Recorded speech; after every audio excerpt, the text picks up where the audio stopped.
अगर आपका kitchen Indian style का है और आपको एक तवे की रिक्वायरमेंट है और कंफ्यूज हैं कि आखिर इंडिया में इंडियन किचन्स में कौन सा तवा आपके लिए फ्रूटफुल है, तो आज मैं आपको अलग अलग ऑप्शंस दिखा दूंगा कि रोटी बनाने के लिए, पराठा बनाने के लिए या फिर डोसा बनाने के लिए कौन सा तवा आपके लिए बेहतर होगा।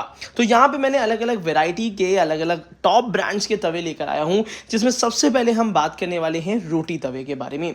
रोटी तवे में जो सबसे ज़्यादा कॉमन तवा होता है और सबसे ज़्यादा लोग जो खरीदते हैं वो है इसका आयरन तवा। आयरन तवा में बहुत इजीली यूज़ हो जाता है। सिर्फ दो प्रिकॉशन रखने होते हैं कि आयरन को या तो सुखा के रखिए या तो इसमें ऑयल लगा के रखिए। इसका लकड़ी का हैंडल आप नहीं लीजिएगा क्योंकि निकल जाता है। अब इस टाइप के वायर हैंडल्स आते हैं जो कि ज़्यादा ड्यूरेबल और बेहतर क्वालिटी के होते हैं। इसकी प्राइसिंग लगभग 200 रुपये से लेके 400 या 500 रुपये तक हो सकती है, डिपेंड करता है इसका साइज और वजन। लगभग 1 किलो का वजन तो आप टेंटेटिव मान के रखिए, उससे कम में ना लीजिएगा।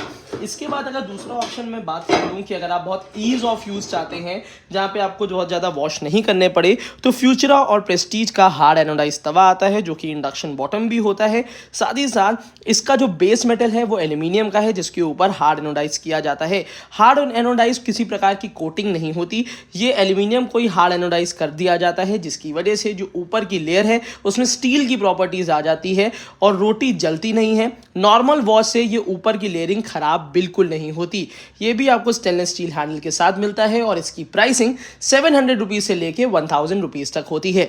ये मैं उन लोगों को रिकमेंड करूंगा जो कि इजी वॉशिंग सिस्टम के साथ यूज़ करते हैं, नॉर्मल स्क्रबर यूज़ करते हैं। इसके बाद अगर मैं बात करता हूँ तीसरे तवे की, वो है डोसा या पराठा तवा। अगर आप पराठे या डोसे के लिए तवा यूज़ कर रहे हैं तो उसमें रोटी ना बनाइएगा, नहीं तो तवा खराब हो सकते हैं। ये जो प्रेस्टीज ने अपना नया लॉन्च निकाला है जिसको हम कहते हैं ड्यूरा स्टोन, ये ड्यूरा स्टोन में एक खासियत है, पहले हार्ड एनोडाइज किया जाता है, इंडक्शन बॉटम दिया हुआ है, उसके ऊपर 6 लेयर की कोटिंग करी जाती है जिसकी वजह से इसमें स्टील का भी पलटा स्पैचुला आप चला सकते हैं। और पहले यहाँ पे बैकेलाइट का हैंडल देते थे, अब उन्होंने स्टेनलेस स्टील का हैंडल दे दिया जिससे हैंडल भी अनब्रेकेबल हो जाए। इसके साइजेस 27-29 सेंटीमीटर आते हैं। इसका बाय लिंक इस वीडियो के नीचे डिस्क्रिप्शन बॉक्स में मैंने दे दिया है।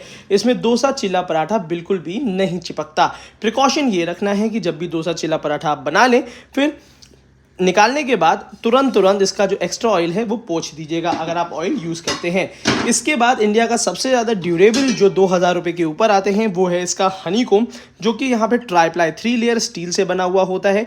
इंडक्शन कंपैटिबल सभी हैं। साथ ही साथ ये ऊपर की तरफ से आपको हनीकॉम्ब स्ट्रक्चर मिलेगा जो कि नॉन स्टिक का काम करता है। कंपनी इसकी गारंटी 2 साल की देती है और लगभग 2000 से 2500 रुपये चार्ज करते हैं। इसी के साथ साथ यहाँ पे स्टेनलेस स्टील का हॉलो हैंडल आता है, ये भी बहुत मॉडर्न हैंडल है और अच्छी क्वालिटी का है।